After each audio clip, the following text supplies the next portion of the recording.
कर्मा, जिसे जावा पर्व भी कहते हैं और प्राकृतिक पर्व भी कहते हैं। कर्मा को झारखंड, छत्तीसगढ़ के साथ साथ अन्य राज्यों में तथा विदेशों में भी मनाया जाता है। कर्मा के बारे में आज हम जानेंगे कि क्यों मनाया जाता है। इसकी अगर इतिहास की बात करें तो कर्मा और धर्मा नाम के दो भाई रहते थे।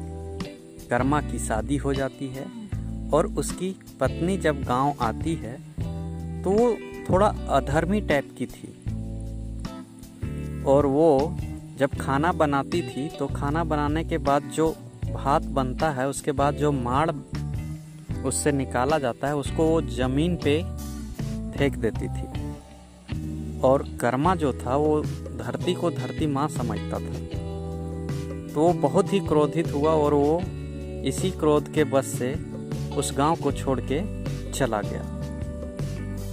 कर्मा जैसे ही गांव छोड़ा, उस गांव में आपातकालीन स्थिति जैसा माहौल पैदा हो गया और जितनी भी जमीनें थी सारी बंजर होने लगी। तब उसका भाई धर्मा ने सोचा कि भैया को अगर ले आएंगे तभी इस गांव में फिर से खुशहाली लौट के आएगी, फिर से खेत खलिहान उसी तरह लहलहाएंगे। और वो अपने भाई को खोजने के लिए निकल जाता है। रास्ते में उसे प्यास लगती है, वो एक नदी के पास पहुंचता है। तो जब वो देखता है तो नदी सूखी हुई रहती है और नदी कहती है कि धर्मा, तुम्हारा भाई कर्मा जब से इस गांव को छोड़ के गया है तब से मैं सूख गई हूँ, उसे जरूर लेते आना।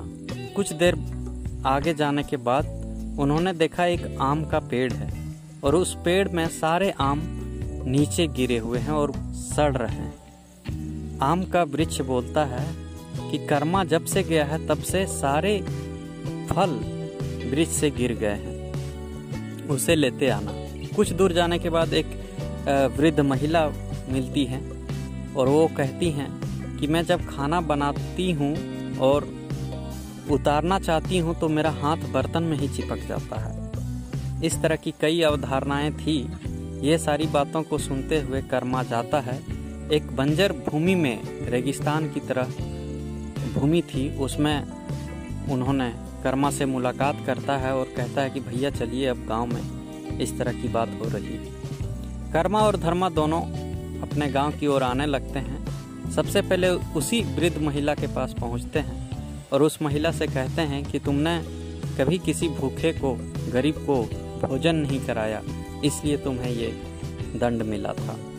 और फिर जब वो नदियाँ के पास आते हैं तो नदियों को कहते हैं कि तुमने कभी अपना स्वच्छ जल साधु को नहीं पिलाया, कभी लोगों को प्यास नहीं मिटाने दिया, तो इसीलिए तुम्हारी ये हालत हुआ। मतलब कहने का मतलब है कि उन्होंने कर्मों को दिखाया कि आपका कर्म जैसा होना चाहिए वैसा नहीं है, आप इसको अगर सुधारेंगे तो फिर से वही हाल हो जाएगा।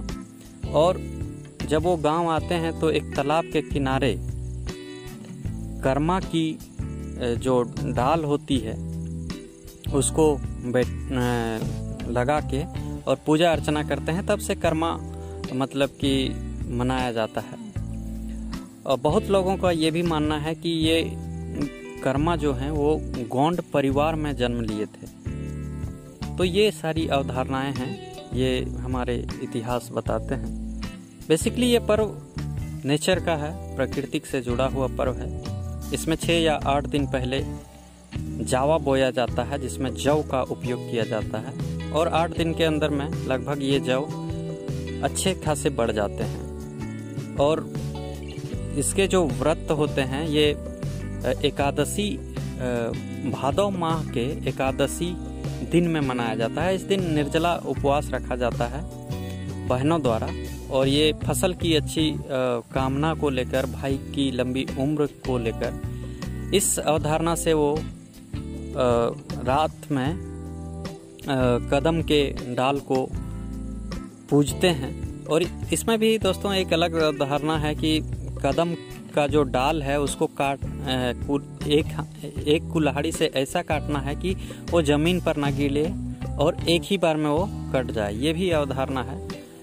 उसके बाद पूजा किया जाता है बड़े ही धूमधाम से। कर्मा गीत, इसमें मांदर ढोल का संयोग देखने को मिलता है। तो इतनी सारी जानकारी इस वीडियो में हमने देखा। धन्यवाद दोस्तों।